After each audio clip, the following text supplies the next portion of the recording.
Buenos días, buenas tardes, buenas noches a todos y todas, y gracias por participar de nuestro webinar. Good morning, good afternoon, good evening, and thank you for participating in our report launch webinar, Childhood and Adolescence in the Digital Age, a comparative report of the kids online surveys in Brazil, Chile, Costa Rica, and Uruguay. This event was jointly organized by the Regional Center for Studies for the Development of the Information Society, a department of NIC.BR, by the Economic Commission for Latin America and the Caribbean, and by the Latin American Kids Online Network. My name is Alexandre Barbosa. I am the head of CEPAL.br, and it is my pleasure to moderate this meeting. I would like to start by saying it is a great honor to have with us today UNESCO and UNICEF. Their participation is a testament to the collaboration involved in producing this report. To welcome you, I would like to give the floor to the representatives of the organizations that supported the publication we are launching today. Daniela Trucco, ECLAC Social Affairs Officer, Guilherme Canela, Chief of Section for Freedom of Expression and Safety of Journalists at the UNESCO headquarters in Paris, Alejandra Trossero, Adolescent and HIV/AIDS Specialist at UNICEF-LACRO, as well as Fabio Sen, ICT Survey Project Coordinator at CETIC.br. I now invite them to welcome you and share a few thoughts. Daniela Trucco, the floor is yours. Thank you very much. Thank you very much for being with us here today. It's a great honor to be launching this publication that we've been working on collaboratively for so long now. I think it's great, especially considering the times we're living in right now. We're very unsure about what faces us, and we know there are constant changes, difficulties in terms of health and environment, the economy. This is a very difficult situation. It's a very complex situation, and we've seen a serious impact as a result of the pandemic.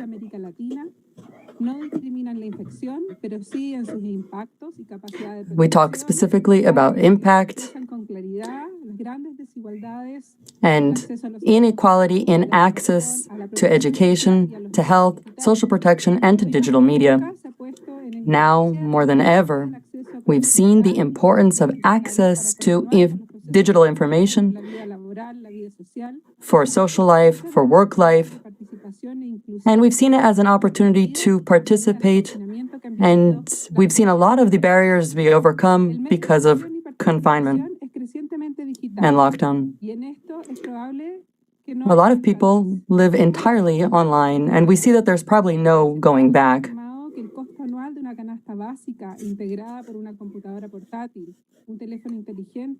A telephone and tablet and computer together actually costs more than what most people can pay in the region. Connectivity is a complement to this and should be invested in so that we can overcome some of the inequalities. Though children and adolescents are much more online than they were ever before, despite this, there are serious deficits and digital divides throughout the region. We see an increase in risks, but we also see an increase in opportunities. These are the topics that we will be discussing, that are discussed in this survey and in the presentation. We at the network have looked to strengthen the network's operations throughout Latin America. I'd like to thank all of my team for all of your work, and I look forward to what we will be working on in the future. Thank you very much.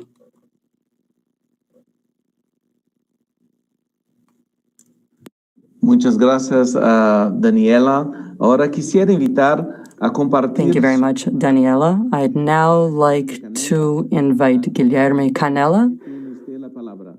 Guilherme, the floor is yours. Muchas gracias, un placer estar con estas socias tan fuertes que han permitido que este informe regional sea realidad.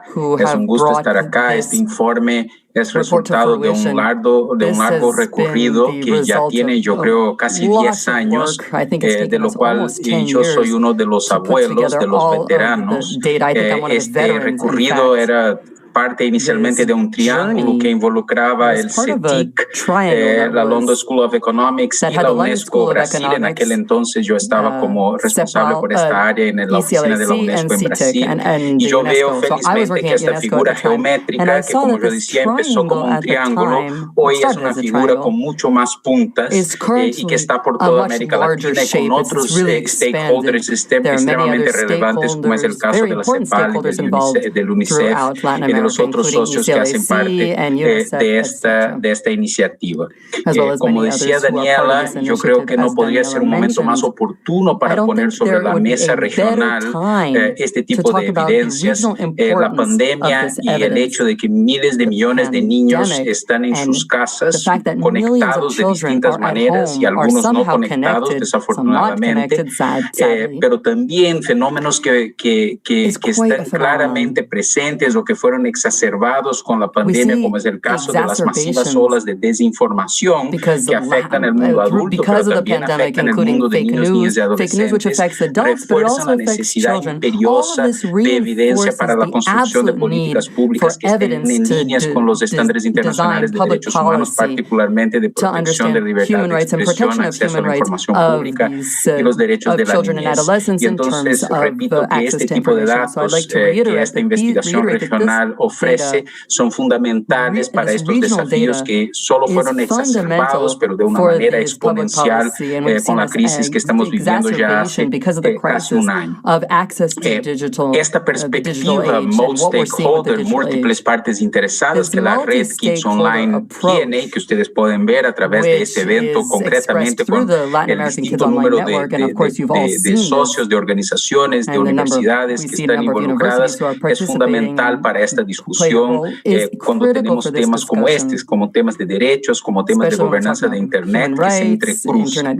Y eso es, creo que, el espíritu más fuerte de este tipo de red y de esta iniciativa, y quisiera subrayar eso de manera fundamental. Termino diciendo algo, o sea, estos estudios comparativos son fundamentales, son muy importantes, como yo apenas dije, pero tenemos que tener comparaciones, pero además tenemos que tener cooperaciones. Entonces, dejo como mensaje final que no solo comparemos, que logremos seguir la cooperación sobre estas mismas temáticas, la cooperación que los resultados y las recomendaciones de estos estudios nos inspiran a llevar adelante, y para eso, claro, siguen contando con la UNESCO. Muchas gracias. For the foreseeable future. Thank you very much. Thank you very much, Guilherme. And thank you for the support for Kids Online in Latin America. It has been absolutely fundamental. Thank you so much. I'd now like to invite Alejandra Trossero to share some opening thoughts with us. Thank you very much. Thank you so much for this invitation. In Latin America, I was actually one of the last people to join this network. Guilherme was one of the first. I think that one of the most important things of the Latin American Kids Online Network is bringing this evidence to the fore and to be able to use this to make public policy. And this is very particular data. One of the clear topics that we've seen this last year is inequality. And COVID has brought inequalities in our region to the forefront. Many children and adolescents actually cannot access technology. Globally, UNICEF will be launching a report showing that 2 out of every 10 children is not connected to the internet. That's 70 million children, adolescents in our region at school who are of school age who are not connected. So these studies from Kids Online give us new insights about what we're facing and what challenges we need to address moving forward so that we can mobilize more actors and make sure that this digital divide is something that we overcome together. Entonces, yo creo que algo importante para mí en este análisis comparativo y como decía Guilherme que pueda permitir. I think there's something important in this analysis, and I think Guilherme, you can help me with this. Pone en el centro a los niños, niñas y adolescentes. It puts children and adolescents right at the center of our focus. How they interact with technology, how they use it, and the role of adults in mediating their access and interaction with technology. So today you'll be able to hear how we can use the data from the report to improve public policy, but also how to improve professional practice in our region. Thank you very much. And thank you very much, Alejandra. Yes, UNICEF has been a very important partner in Kids Online, not just in Brazil, but all of Latin America. So thank you so much. And I'd now like to invite Fabio Sede to share some thoughts with us. Fabio is not just a specialist on this topic, but he's a big fan of it. He's really made this network in Latin America possible. So thank you so much for being with us today. Fabio, the floor is yours. Thank you very much, Alexandre. I'd like to start by thanking all of you, each and every one of you, for participating in this webinar. For us at CETIC/NIC, it is a great pleasure to be with you and to share some of our very important data from the last 10 years. In 2020, we published our 8th annual survey. So we started back in 2012. This is now a reference point for discussions regarding this topic in the country, and it is a springboard for important changes in Latin America. I'd like to mention that Professor Cristina Ponte, who is a member of Latin America Kids Online and was head of the Portugal survey and was very influential for our work here in Brazil. She also helped with the Latin American Kids Online Network and Global Kids Online, and she helped with the UNESCO and UNICEF workshops here in Brazil to address this topic, and she's been working with us for the last 8 years.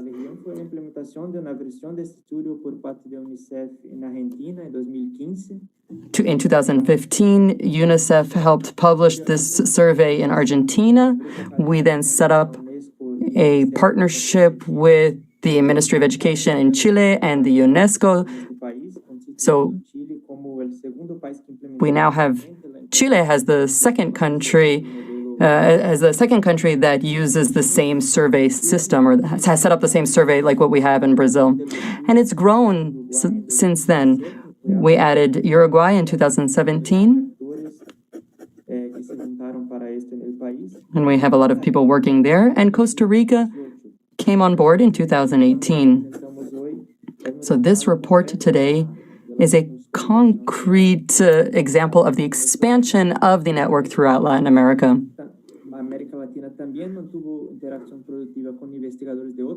Latin American Kids Online Network also had a proactive interaction with researchers in other countries like Peru, and more recently with researchers in the Dominican Republic.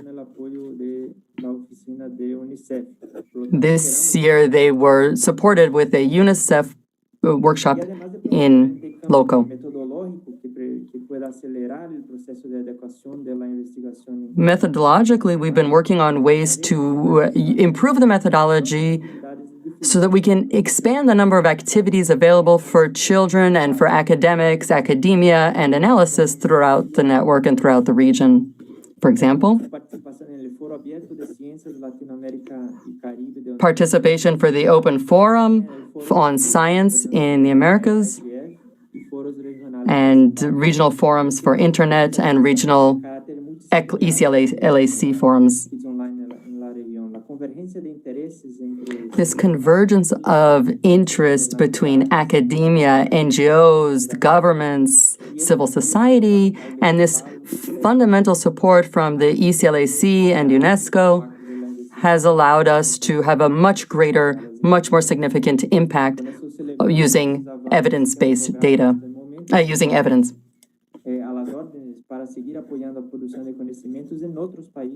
We'd like to continue helping other countries tease out data, find data, analyze data, and produce for data regarding children online and the digital divide. Thank you very much. Por este breve relato de la historia y de las personas involucradas. Thank you, Fabio. And I wanted to thank everyone for your initial thoughts in this welcome session. Well, this seminar has a specific goal here, and the idea is to share the results of the comparative studies of the surveys, the kids online surveys done in Brazil, Chile, Costa Rica, and Uruguay. We want to see all this evidence and then have an impact on the public policies that are necessary for the rights of children and adolescents in this digital age, considering the current situation in this region and in the world. Digital transformation has progressed very rapidly in our countries, and especially more due to the changes in this new COVID-19 pandemic. Nevertheless, while they do bring new opportunities, these digital technologies may also add more inequality in terms of their rights, in terms of the benefits that they may have, and in terms of taking an important part in this society. There is more and more digital, and also facing the risks associated with that. The publication that is being launched today intends to promote more reflection about public policies for children and adolescents in the digital age. It is very important that we build strategies that will allow new generations to actively participate in society, taking advantage of opportunities and reducing the risks for such children, adolescents, and young adults. To talk about all these topics, we're going to start with a presentation on the main results of the study, of the survey, and then we're going to listen to our guests here. Professor Sonia Livinsgtone from the London School of Economics and Political Science, and also Cristobal Cobo, a specialist in education and technology. Well, before we get started, I just wanted to let you know that we have a few different features here for this seminar. We have around 130 participants now online. I'm not sure from how many countries. I think we still don't have that information. This event is now being transmitted with simultaneous interpretation in Spanish, Portuguese, and English. And we also have the original audio being transmitted. That is all available in different channels on the NIC.br YouTube channel. And again, you can also listen to the original audio if you prefer to do so. And then you will be listening to all of the speakers speaking their native language. If at any time you wish to change the language, all you have to do is close the window and open the window of the selected channel. All of them are on the YouTube channel that I mentioned. You can send your questions for our speakers on the chat on YouTube. You may send your questions in Spanish, Portuguese, or English, by the way. Also, whenever you ask a question, please let us know where you are and what country you are. You may also send comments to all of the participants. Well, having said that, I would like to turn it over to Matías Dodel from Católica University of Uruguay, who will be the moderator of this first presentation. Matías, you have the word. Thank you. Thank you, Alexandre, and thank you to everyone who started this event. Good morning, good afternoon, good evening, depending on where you are. We will now start looking at the documents. We have two very relevant presentations here, and to get started, I am going to turn it over to Ana Laura Martinez, who is the coordinator of technical cooperation on CETIC.br, and also Patricio Cabello, professor and investigator researcher in the Institute of Advanced Studies in Education from University of Chile. Thank you. Thank you, Matías. It is a pleasure to be here with all of you, with everyone watching us on streaming. Laura and I are going to present a few of the main aspects of the survey. We have some comparative studies here, as you can see on the report that may be downloaded. You can find the report on the ECLAC website and also on the CETIC website. You will find that in Portuguese, Spanish, and English. Well, to get started, we wanted to show you some main topics here. And actually, I wanted to thank all of the institutions that were involved in this and that helped us. For our network, this has been a very organic project. We have been expanding with new members, and it has been great to have this cooperation and also this friendship, I would even say, with different researchers. It has been really great collaboration with everyone involved. That has allowed us to have this document about childhood and adolescence in the digital age that was edited by Daniela, Trucco, and Amalia Palma. We also have a cooperation with the German part, and I don't know if somebody mentioned that. But anyway, in the beginning, we have this chapter about some regional policies. This is something that Daniela did. And this allows us to have a context of the work that was done. Then we also have the first part of the material that allows us to see or to understand the different alternatives of connection to internet, depending on the region. After that, we also have something done by Ana Laura Martinez, the chapter that has to do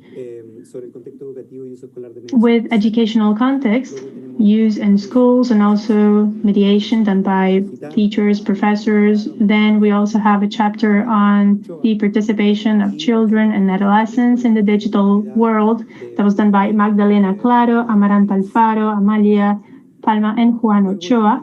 Then we have something that I also reviewed, which is risk management online and also self-care. And then we have something also edited by Daniela Trucco about challenges for children and for adolescents. So Daniela mentioned a little bit about that, and that's very adapted to the current situation that we're living now. Now, to talk about all this, we have selected some information that is relevant, something that is relevant from that report and that you can also find in the national reports that are available in different places and also on the website of Global Kids and also UNICEF and some other institutions.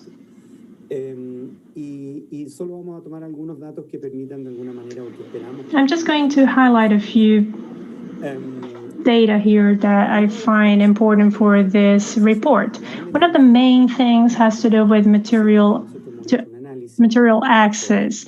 We have assessed the entire report to understand how that works. There are basically a few alternatives,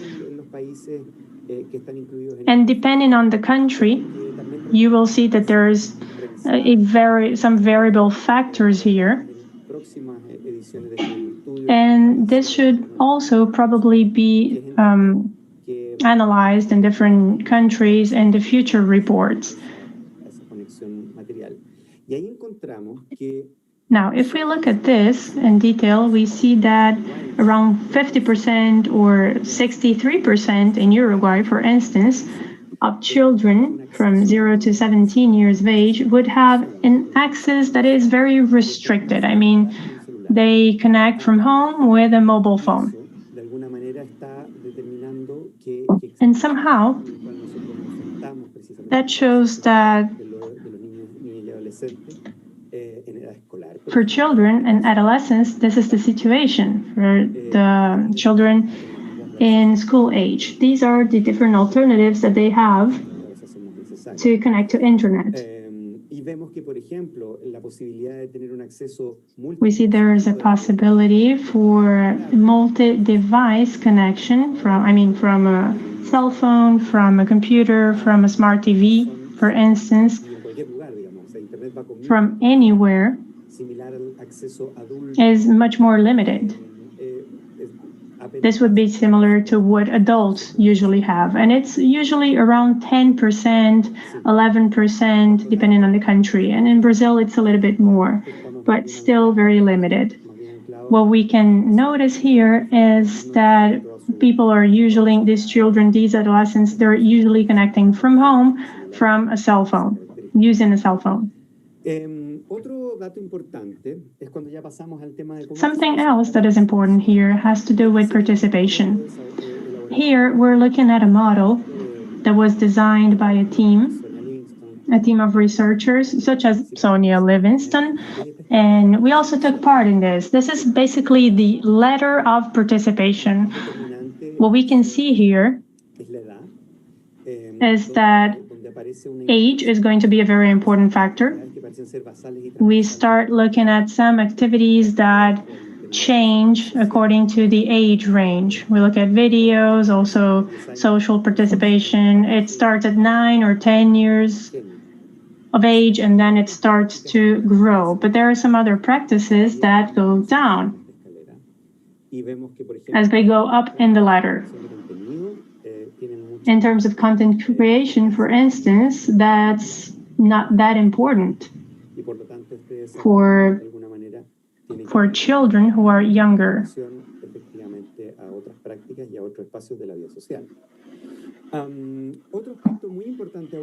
Another important aspect that is mentioned in here is mediation and how we can deal with this. In many of the countries where we have been working with this model, we've seen that it is interesting for schools, for parents, for organizations to understand what can be done to help these children and adolescents in this digital age.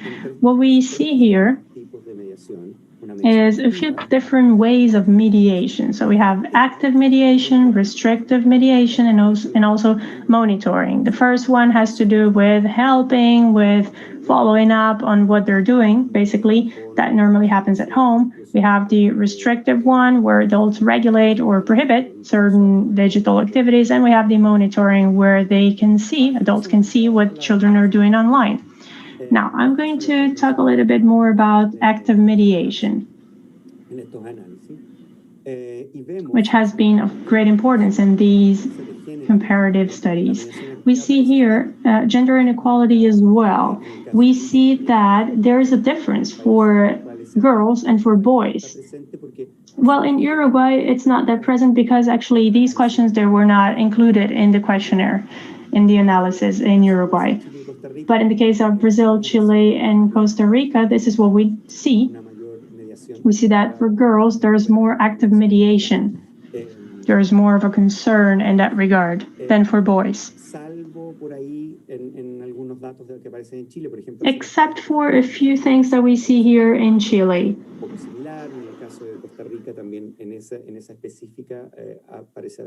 For one or two aspects here in Chile and Costa Rica, that seems to be more similar. Now, as for these practices, we see here that it depends also on social status, socioeconomic status. We see here that there's a certain trend here to have a gap for lower classes or higher ones, higher income or lower income. In the case of Chile, that is very constant. In the case of Brazil, that is also very important. Now, I'm going to turn it over to Ana Laura. Ana Laura is going to be presenting the rest of the slides. Thank you very much. Muchas gracias, Patricio, por esta excelente primera parte de la presentación, que dio un panorama general. Thank you very much for that wonderful part of the presentation. Can you see my screen? Can everyone see my screen? Yes, that's fine. We can see it. You need to put it in presentation mode, though. I'd like to go back to this point here. Obviously, the school situation was very different this year.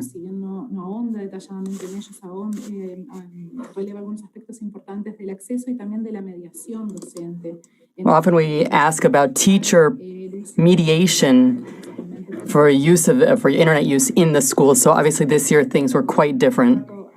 So the first point of information that we need to point out is access patterns in the different countries. Look at this here. You can see how digital policies have been implemented in each of these countries. Look at the difference, for example, between Brazil and Uruguay. Look at internet access at schools and just how different it is. In Brazil, we see a major gap between school access and home access, which we don't see in Uruguay.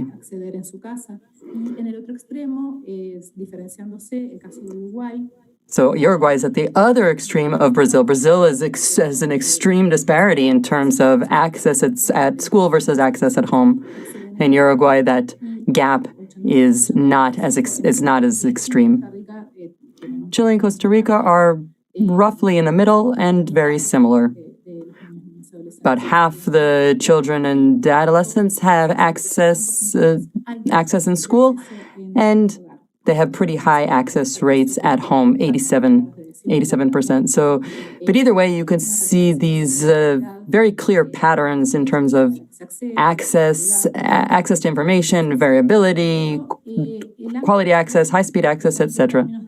But school access is important, not just to look at how equal opportunities are, but how well developed the opportunity is to have teacher mediation for the children.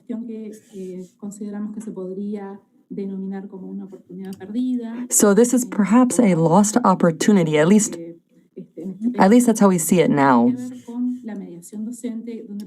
Teacher mediation is still rather restrictive in Chile, Costa Rica, and Uruguay. And it's focused primarily on establishing rules that limit the use of internet. So it's really limiting what children and adolescents can do. So it's not focused on orientation and monitoring, helping, guidance, or anything like that. For example, teachers could explain what pages should be looked up, where children should go to solve problems, what they need to look for.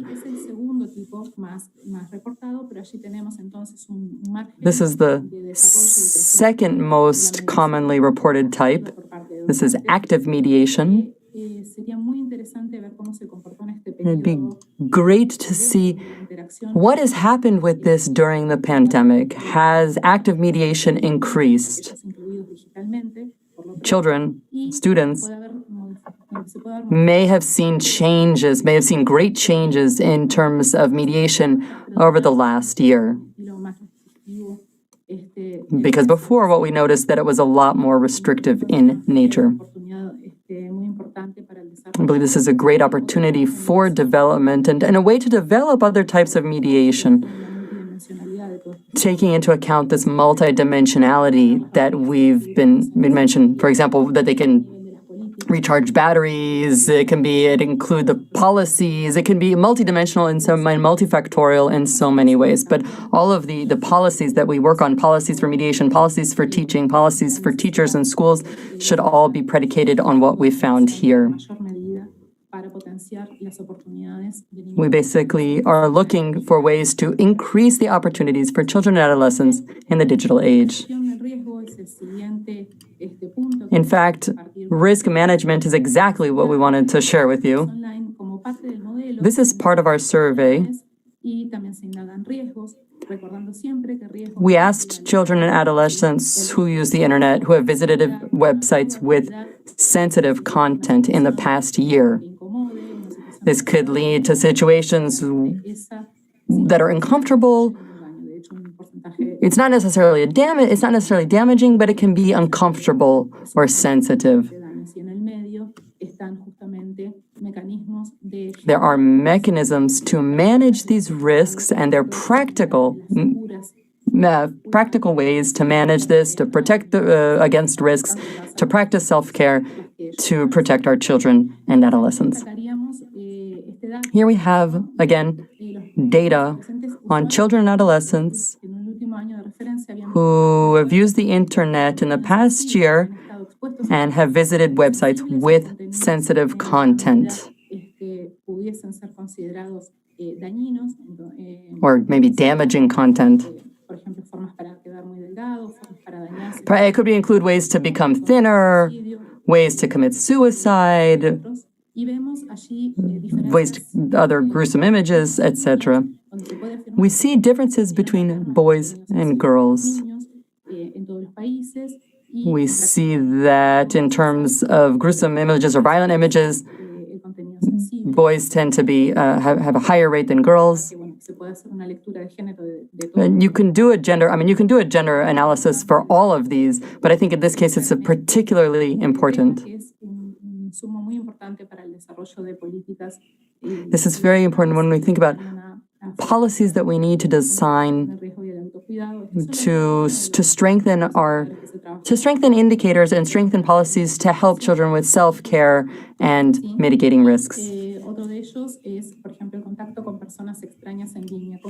Here we have one data on contact, or people have been contacted by someone.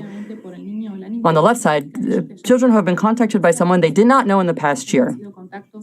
It can be illicit action, it can be other colleagues, it can be other friends, people are not friends, but other people that are in their same cohort, or it could be just a total stranger. As you can see here, the percentages rise, well, they change among the different countries, and they also rise as kids get older. In Brazil, the numbers are higher. In Uruguay, the numbers are higher. Chile and Costa Rica, the numbers tend to be lower.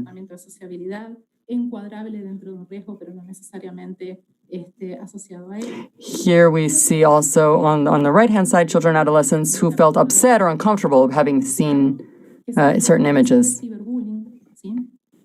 Excuse me, cyberbullying. Here we have cyberbullying, and this is the contrast between online behavior and offline behavior in order to make it look at it relatively in a relative manner, to calibrate it. Where do they occur in both settings? And these don't necessarily bother them or don't necessarily make them uncomfortable, but that's exactly what we want to find out. So we asked them if they'd been treated offensively or in some way that made them uncomfortable through digital media or online. And you can see that the data is actually quite similar if they've been treated offensively or they felt uncomfortable in all three countries. We don't have Brazil here because we don't have the data to compare between online and offline.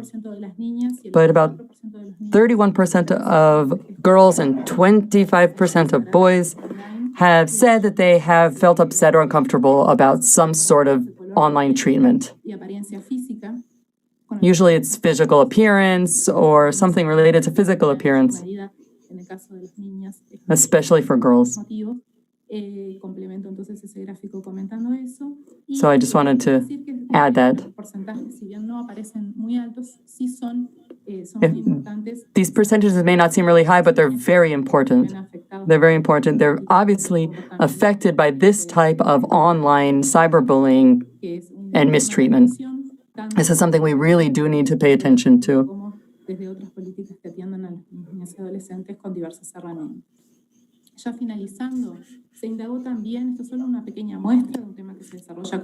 This is just a small sample of a much larger data set.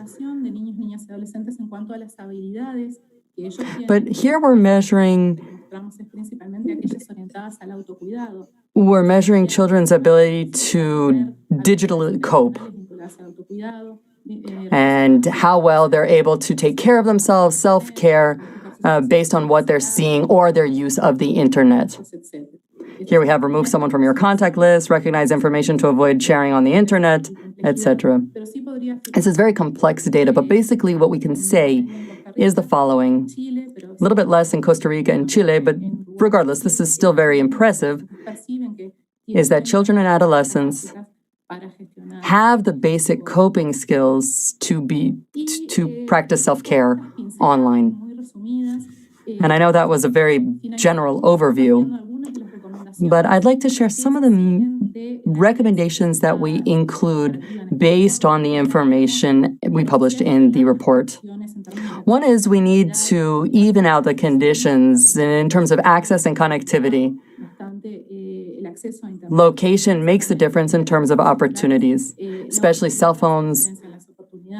We need to give everyone the same opportunities. Quality to access is very different depending on where we're talking about, depending on the region, and this is something we need to address.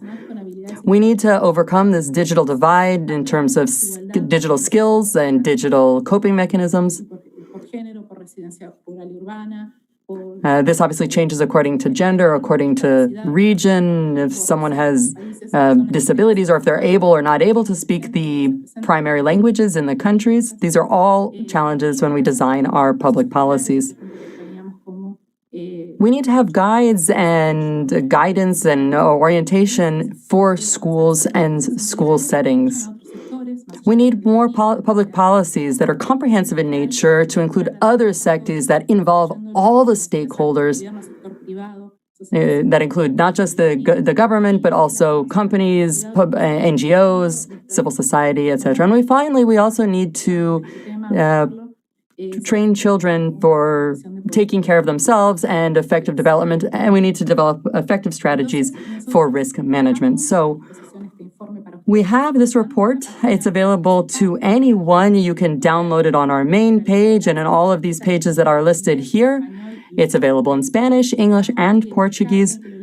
Please download it. Please read it carefully. Please make comments, call us, get in touch with us. We hope that this encourages you to use evidence to design policies that recognize and that promote children and adolescents' rights in the digital age.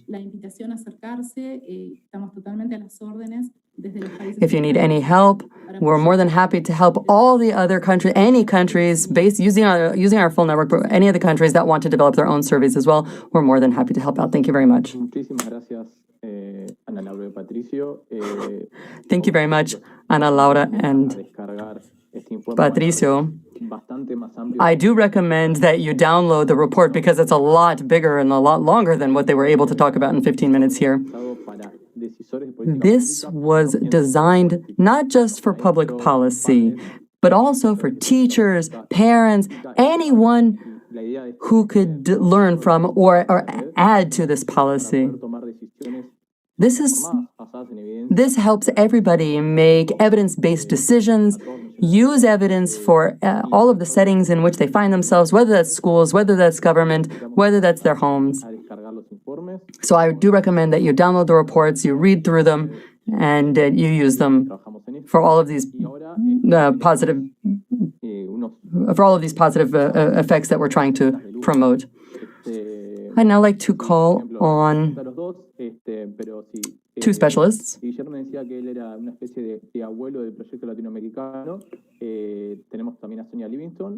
We have Cristobal Cobo, who's been working with us for many years on this project. We also have Sonia Livinsgtone, who's a professor in the Department of Media and Communications at the LSE. She's, I think, the mother of Kids Online in general, not just Latin America, but in general.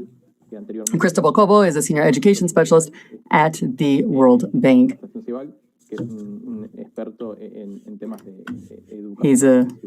His focus is on education, inequality, education in general. These are wonderful specialists. We're very honored to have you with us today.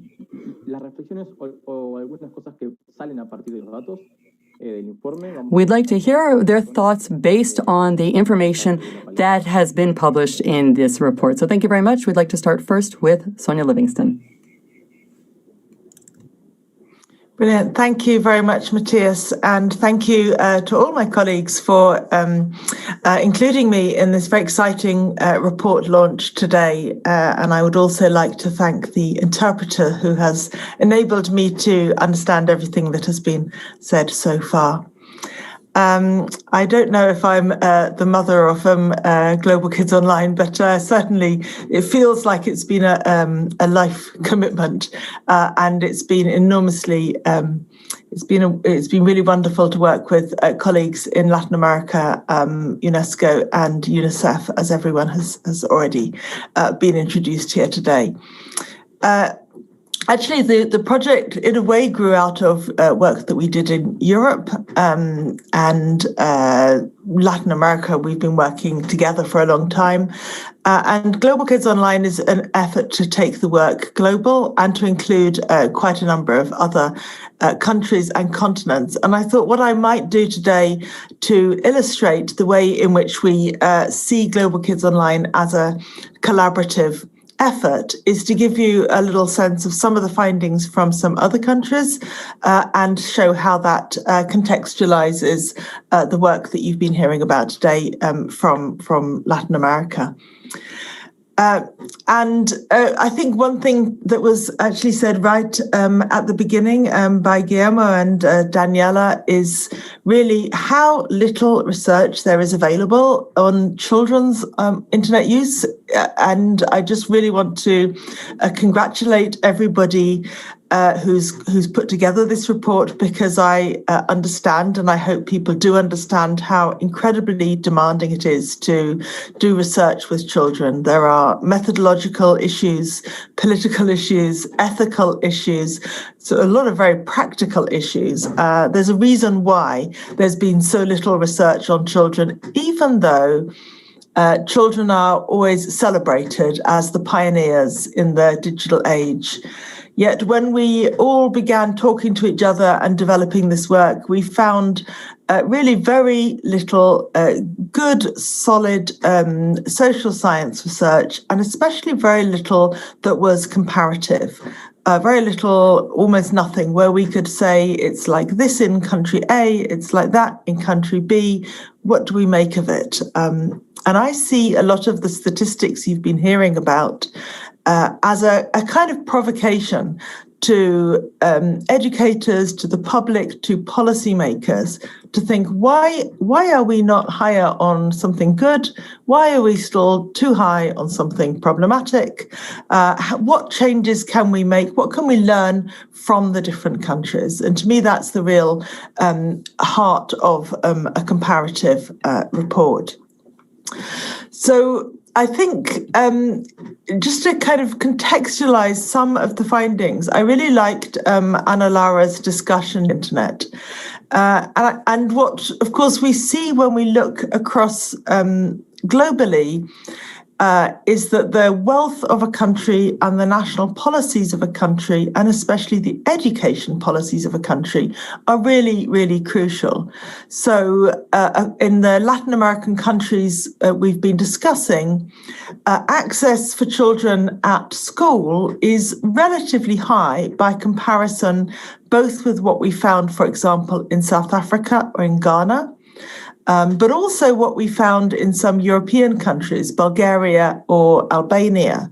So it's intriguing, you know, that there's questions of national wealth, but there's also very much the importance of understanding what is the education policy in a country. As Ana Laura also said, of course, access alone is not enough, and it does matter what is taught, what kind of access children have at school and at home. And that's where I think we need more qualitative work and more participatory work that involves children and gets their views. Because what we see from the children's consultations, which are done by a number of different bodies around the world, is how much children see access to the internet as a matter of rights, as the way in which they gain access to their rights, their right to information, their right to education, their right to participation in a digital world. So these questions of you know, wealth policy and so forth really matter. When we come to that, the ladder of opportunities that we've discussed and that Patricio presented for the findings for Latin America, something we really see across all the different continents where we've been working is how access to the internet often brings certain common uses, and other uses remain rare. So in many countries we've studied, once children gain access to the internet, they like to watch video clips, they do their schoolwork, they communicate with each other through social media and so forth. Boys especially play games. Other activities are rarer, and I think you saw that in Latin America. Some of the more content creation activities, some of the more civic activities, for example, looking for news, these remain quite rare. And the question I think we would love to put to this audience and to have people debate is, what do we want children to do when they get internet access? What do we hope for them? And if they're not, if we don't see enough evidence that they're doing some of those civic or creative activities, do we think that's a problem? And is that where the kinds of policy interventions are really next needed?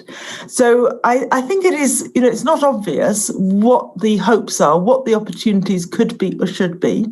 If we ask children themselves, very often they say they love the access to the video and social media and information.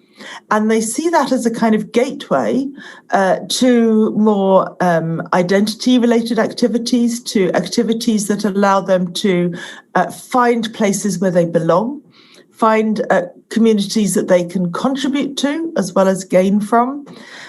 So, you know, I think we could next look for some kind of more nuanced questions that we can ask as researchers about children's online opportunities, but also as policymakers, it's really important to think about the goals. What does good look like for children in a digital world?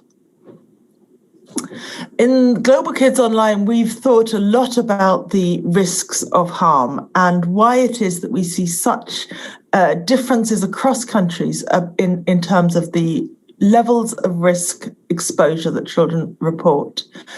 So, for example, you've just seen the findings for 5 Latin American countries. What's striking to me is that the levels of violent and sexual content being reported by children in some of the Latin American countries are higher than in a number of other continents, higher than we see now in Europe. And in some ways higher than we see, for example, in the Philippines or in Ghana. The numbers vary, and there's a lot of nuanced findings to be examined in both the Latin American report and the Global Kids Online report.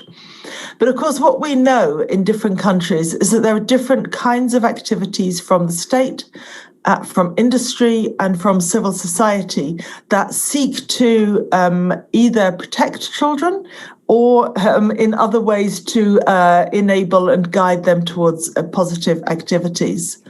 I think during the pandemic, many of us have become concerned by the levels of sexual exploitation in relation to children online, and I think also the levels of hate and kind of aggressive communication that is seen online. And I could say that while different countries vary, there are clearly some issues to be addressed in Latin America. There was also earlier discussion about the relation between how many children are exposed to risk online and how much children report themselves that something has upset them on the internet in the last year. And there are some very interesting comparisons to be made. So I'll just give you one. What we saw is that the number of children in Chile who reported being upset by what they found online is very similar is much more, than the number of children in Italy who said the same thing. But children in Chile and in Italy reported very similar risk exposure. So, these are the kinds of things we can begin to do with the statistics. We can begin to ask, why is it that Italian and Chilean children are exposed to a similar number of risks, but in Chile they are more upset? Is it more extreme risks in Chile? Are there fewer protections in Chile? This is just one example. I could, of course, given you others. But I think there are ways we can use these statistics really to provoke some questions that need to be answered and to motivate some interventions that should now be made. I don't want to talk forever, but just a few other highlights from the comparisons. I mean, one that really struck me, I think, when we try to build protections around children, is that in some countries, children report a lot more capacity to turn to friends, parents, and others to help them when they are in trouble. And I would say that the figures we see in Europe are higher than the figures that we see in Latin America. Is that because in Latin America, children are more able to address the difficulties they find by themselves, or that they can turn to online help? Or is it that there's been perhaps more awareness raising in Europe that makes children feel it is possible to share their anxieties with family and friends? I don't know the answers to all of these questions, but I think they're worth our dwelling on. I think the last thing I wanted to say is that it's been an enormous privilege and pleasure working with colleagues in different countries. And I think colleagues in Latin America have been enormously supportive to the global effort, as well as very collaborative within the continent. And one of the pieces of work that we undertook at LSE and UNICEF, Office of Research Innocenti, last year was an impact analysis where we commissioned an independent consultant to visit all the different countries and ask those questions that you are now asking about how the evidence really can reach policymakers and make a change. And it wasn't an easy task for our consultant. Our consultant flew around the world in the days when you could fly around the world, and also called people and Zoomed people to discuss, really, you have this research now, what use is it being?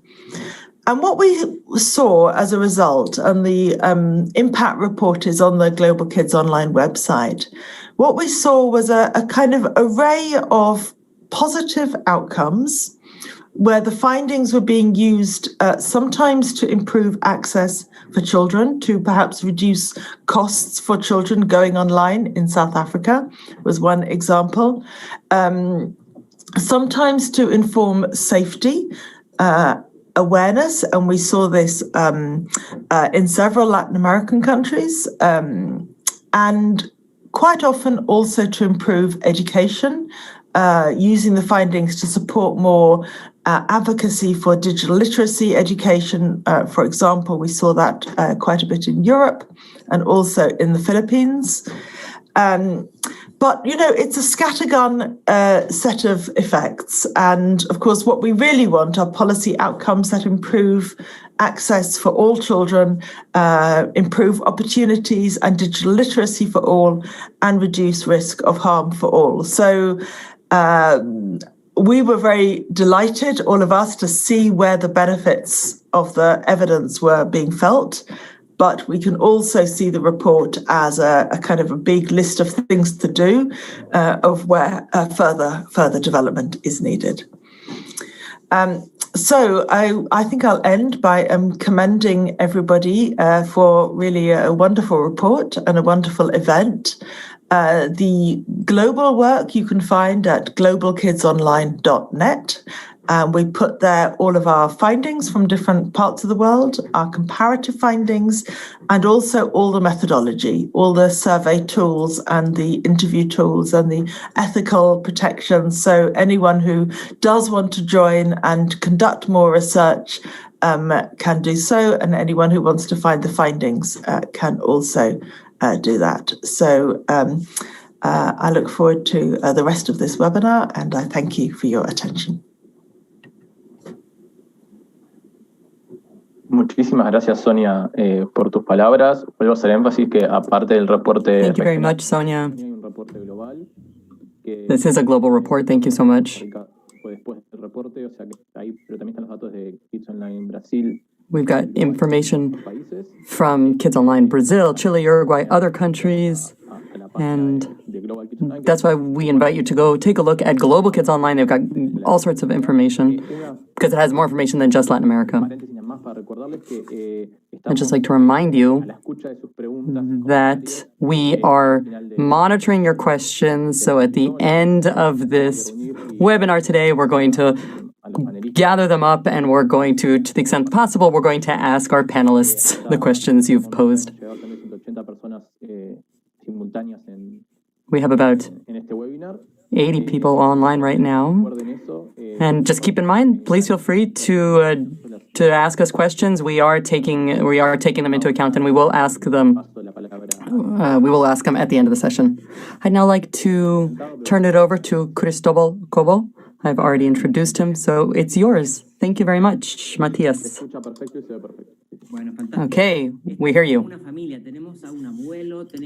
This is like a family. We've got a grandma, we've got a grandfather, a mother, we've got a whole family. It's great to be part of this big global family doing all of this wonderful research. So I'm really happy to be the newest member of this family. So I'm going to talk a bit about some of my reflections after reading this report. But I'd like to start off with this book that was actually just published recently. I highly recommend it. It's called Failure to Disrupt by Justin Reich. And he talks about 3 technology myths. The first is that technology will disrupt structures of inequality. The second is that free and open technology will democratize education. And thirdly, the digital divide will be overcome by expanding our access to technology. When we look at evidence from the technology, we actually seen that it just perpetuates the structures that we already have. New technologies open new horizons and more than expand differences. And the forms of social exclusion and cultural exclusion are much more structural than the digital divide itself. So I'm going to talk about specifically the challenges we're facing. In the report, we hear a lot about what we need to do to address the very traditional digital divide, and how to address it and how to overcome it. But there's a whole lot that we're not seeing here. We've got this.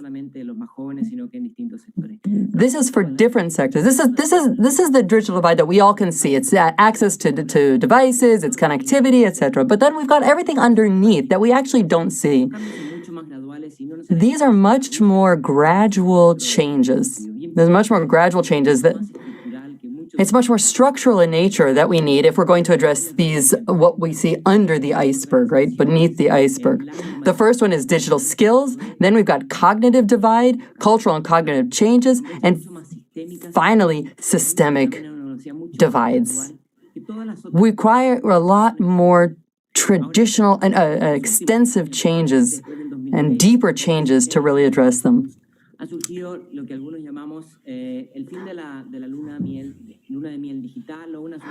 sure that you've heard that this is the end of our honeymoon with the digital world, that we thought it was great and wonderful, but now we're finally starting to see what it's causing. We see there's a lot of anxiety that's caused by it, that's a little creepy. We see that there's a lot of surveillance.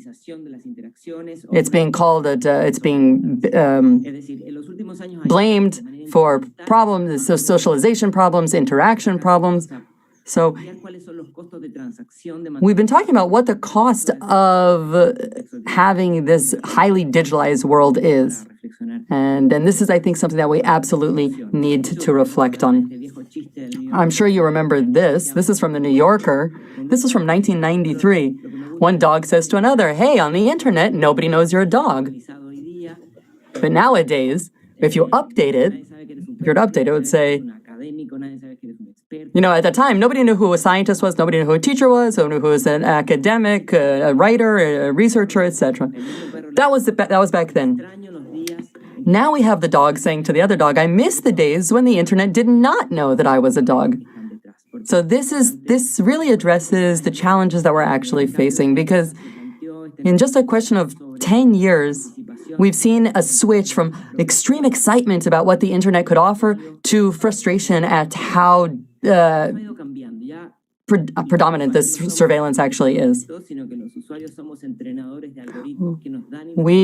Before we were the product. Now we are part of the algorithm of data.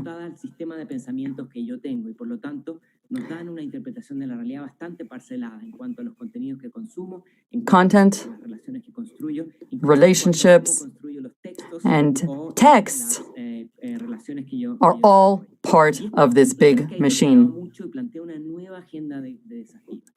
So we have new challenges that we're facing. We were facing high surveillance, high monitoring, loss of self-control. When you're online, people are online all the time. People are highly influenced by what they see online. And we've also seen cognitive overload. All of this affecting our attention and how we interact with internet. Digital identity is something that we've talked about and we've all heard about regularly. Let's think about it in three layers. The first layer is what I put online. It's when I've got my profile, my name, my gender, my email, whatever I put. That's the first level. That's just the first layer. Okay, you're generally aware of what it is. Then you've got the second layer, and you're not always really sure. You're not really aware of what's going online in the second layer. That's where you are in real time. That's your online behavior. That's where you've clicked. That's how often you've spent on a specific site, what you're reading, your emotions, etc. And then there's the third layer where you've got the data that's being analyzed and algorithms that are being built based on my information. So this can actually be information that's not even real and that will ultimately affect me. This is This is a privacy issue that you just can't solve it alone. You can only affect what's on that first layer. This is something that collectively we need to respond to. Secondly, the biggest risk we're facing here is that we don't understand necessarily the consequences of what we're doing. Invasion of privacy is the key for manipulation. And thirdly, and secondly, there's the major challenge we're facing is a lack of understanding the consequences. So those are the three. We've got privacy is a collective responsibility. Invasion of privacy is the key for manipulation. And thirdly, the main challenge that we're facing is that we don't understand the consequences. But that's not the only thing we're facing. We've got massive amounts of misinformation, disinformation, and malinformation. Okay, malinformation is actually the thing we need to be most worried about. Only 9% of children can distinguish between fact and opinion. 9%.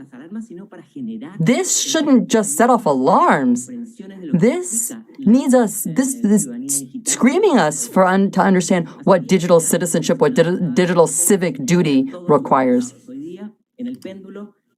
When we look at the pendulum of the news today, the questions are we all digital cretins? Are the screens making us stupider? They're saying that the use of technology and by new generations is completely disproportionate. Technology is no longer helping us in terms of development. It's producing severe complications. This type of this situation is showing us the dangers of these screens than everything that we're facing. So this is what all of the news is screaming out. So we have all of these challenges in how to navigate this ocean of data and all of this digital ecosystem. How do we handle all of these different elements? One of the biggest problems that we have is attention. Attention. It's such a scarce, fickle resource. If we look at this in terms of education, we need a new skill map.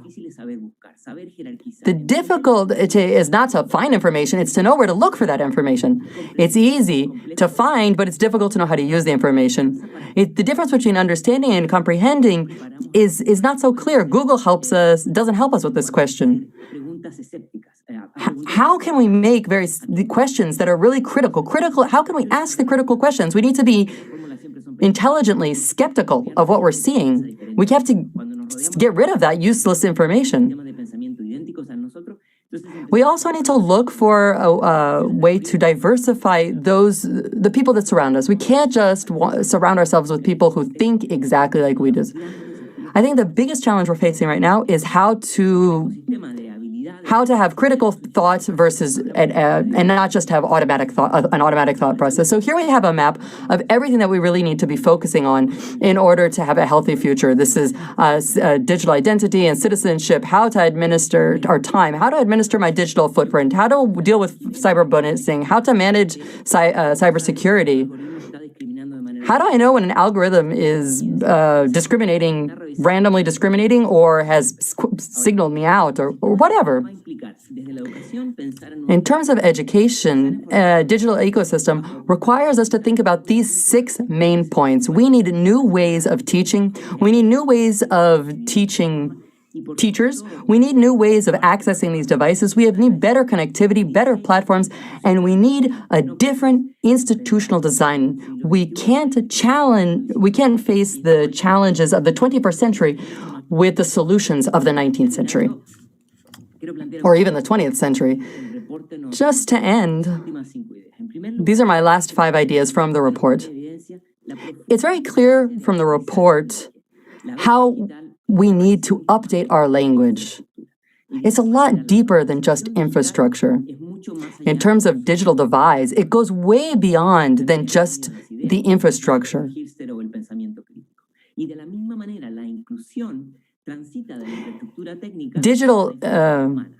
Digital literacy is absolutely critical, and it goes beyond just the instrumental part of it. And we need to talk about inclusion, technical infrastructure, human infrastructure, focusing on prevention, prohibiting or banning things, guiding people. It has to include all of those different elements. We have to focus on those who are most vulnerable. And finally, we have to look at privacy. Privacy. We need to understand it. Do I have my privacy? Is my privacy being protected at all? Privacy is a right that we all have. We all have the right to privacy. But we all have to look at this with a full circle. We have to look at this full circle. It's got to be 360 degrees around us to find a solution. We need to look at it in terms of legislation, in terms of incentives, in terms of regulation, infrastructure. What we've seen clear with this pandemic, what we've seen and has been very clear in this pandemic is that parents and teachers are key stakeholders. They're key actors. Our biggest concern is that only 50% spoke about the fact that 40% are exposed to information that makes them feel bad, either bullying or dangerous information. 40% of the students are exposed to it and only 50% talk about it. And also if we have from the teachers are involved in redesigning this, restructuring, and addressing these issues, it's going to be a lot more successful. And we also need a digital citizen curriculum. And finally, we need to reduce our blind spots. We need to be aware of them. And to do that, we can't leave out the technology companies. We can't avoid it. We've been avoiding them. We've been talking about them, but we haven't been inviting them to the table. And I think that's absolutely critical. I'm glad to see all of these flags together. I hold them all very dear, but I think that there are more flags, that we have to add more flags to this. I want to point out that this report has come at a very critical, perfect time, right in the middle of this, midst of this pandemic. I'd like to stress that we need to look at the more vulnerable communities first. And we also have to look at senior citizens. They're an important element in our society. And I think we need to take them into account as well.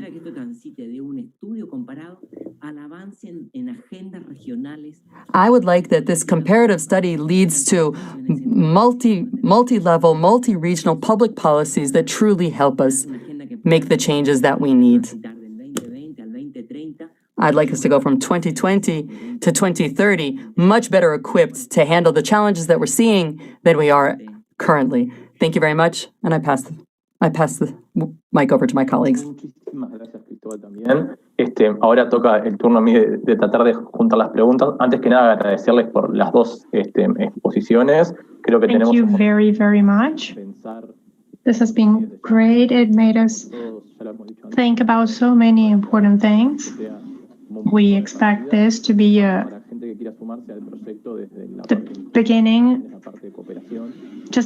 of this cooperation and this network. And now we have so many questions for you. I am going to try and summarize a few of them, if that's okay.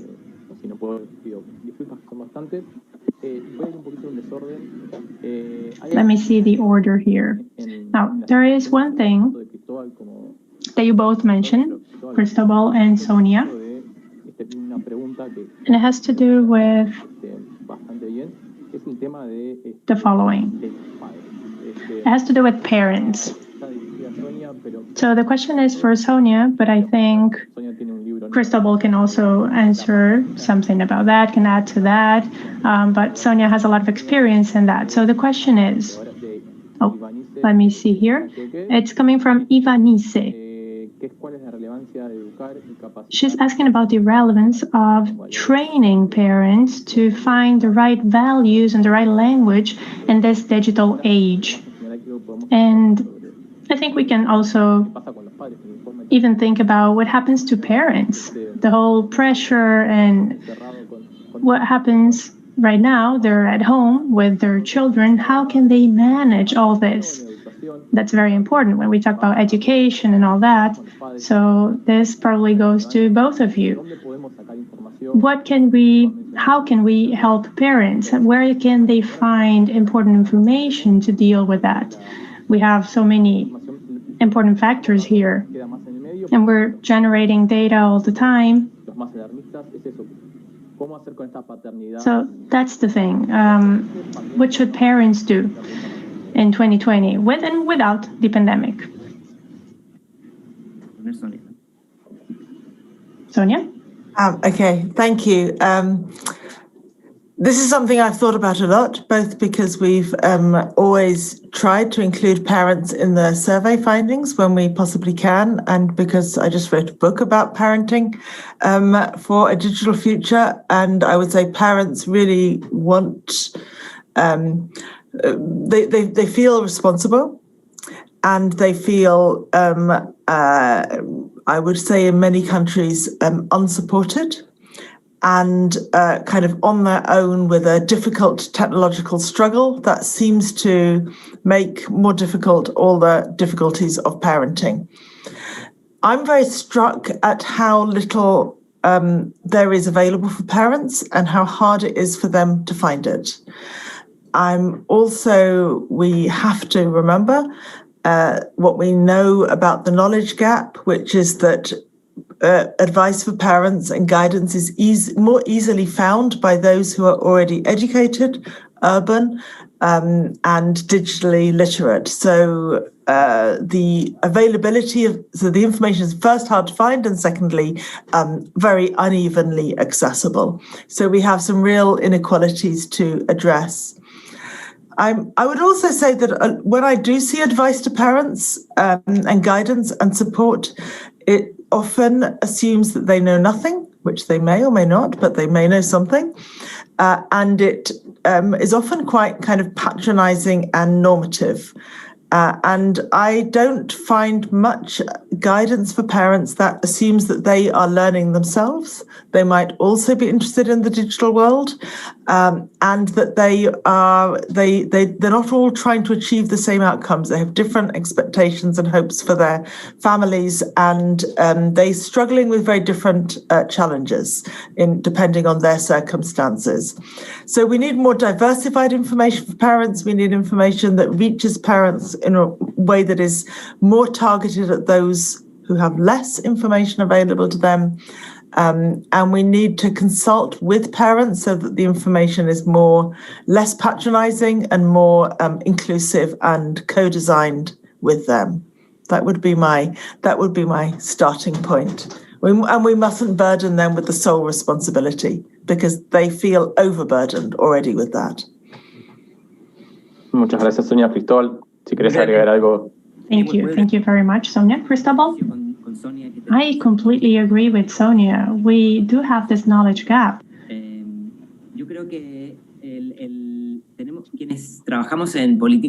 I think those of us working with public policies have this responsibility to guide people, but not guide them towards paranoia, you see, because that's very complicated nowadays. The information that we have doesn't really seem very balanced all the time. So we have to see if parents know how to navigate throughout all this. And I'm sure that my parents also had the same questions about, I don't know, television or something like that. So it is something that repeats itself. So we should think about instruments that help and create or raise more of a dialogue between or among parents. So talking about this topic is very important to having a better outcome, to have a better outcome. Thank you, Cristobal. We have so many questions and so little time, but I'm going to try and choose a few questions here. We were thinking here about this question by Guilherme Silveira. He's saying that in some Brazilian schools, there is limited access to internet. And due to, I don't know, legal issues or because they don't really know how to block pornography websites or something like that. So how can we deal with that? He's asking from all these perspectives, from a legal standpoint, from also a safety standpoint. So how can we have a more active mediation but not prohibit much? Okay, muy brevemente. Okay, I'll start. If you remember, before the pandemic, there were so many countries in France, in Spain, so many countries in Europe thinking about the use of the telephone. And they were going to prohibit the use of cell phones, remember? But then because of the pandemic, they forgot about all that. So, but I think it's not really the solution. What we do notice is that there is, or there might be a benefit in the short term, not in the long term. I'm not against that per se, but I don't think that's the real solution.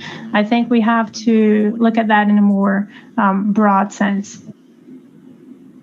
I mean, I might just add, if I may, I'm very struck in the Global Kids Online project at how the technology is so different in different countries, or the apps are so different. Facebook, for example, or WhatsApp, or whatever, YouTube. These are different in different countries. Not only because different content is included, but also because the companies operate differently.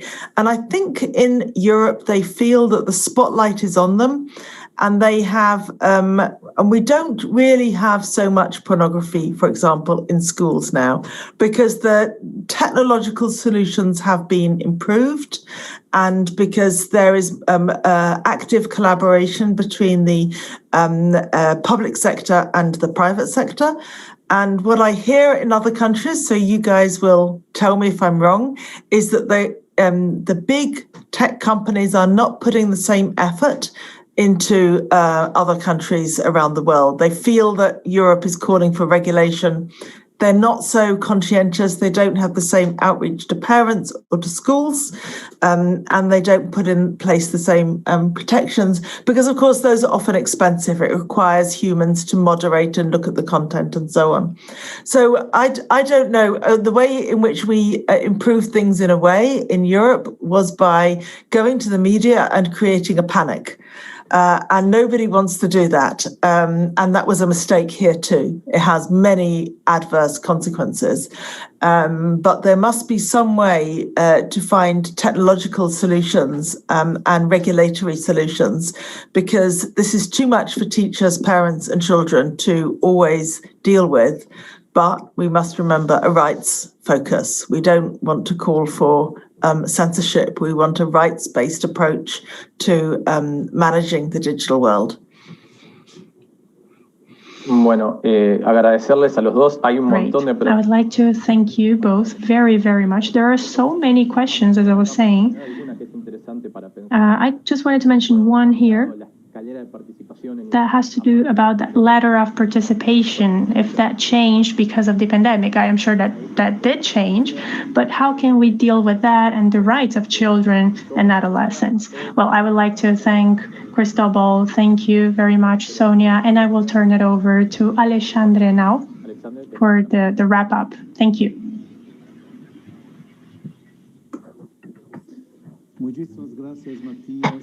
Thank you, Matías, for being the moderator of this great session. Thank you, Ana Laura. Thank you, Patricio.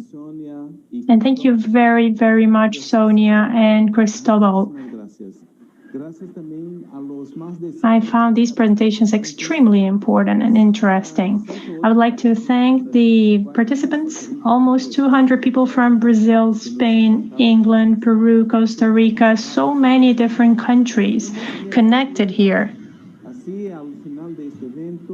We are coming to the end of our event. This webinar represents a space for regional reflection on children's and adolescents' online experience, which is of utmost importance these days. Coronavirus has forced us to change the way we do schoolwork and other activities at home, which is why internet use for work, education, health, and also socializing has increased greatly. Children and adolescents should not be excluded from the opportunities associated with the use of new technology. But, of course, we must recognize the need for public policies, adult mediation, and skill building to mitigate associated risks. So again, this has been a very important discussion. We would like to say goodbye to you all. We end now by thanking you for your interest and your active participation in the chat. We look forward to another meeting soon. I would like to take this opportunity to invite you to explore the CETIC.br website, www.cetic.br, which is available in Spanish, Portuguese, and English. Our databases are open for download, and of course, they're fully anonymous. So remember that we at CETIC.br are always happy to support our colleagues in other countries with their surveys. Thank you very much once again. Have a great day.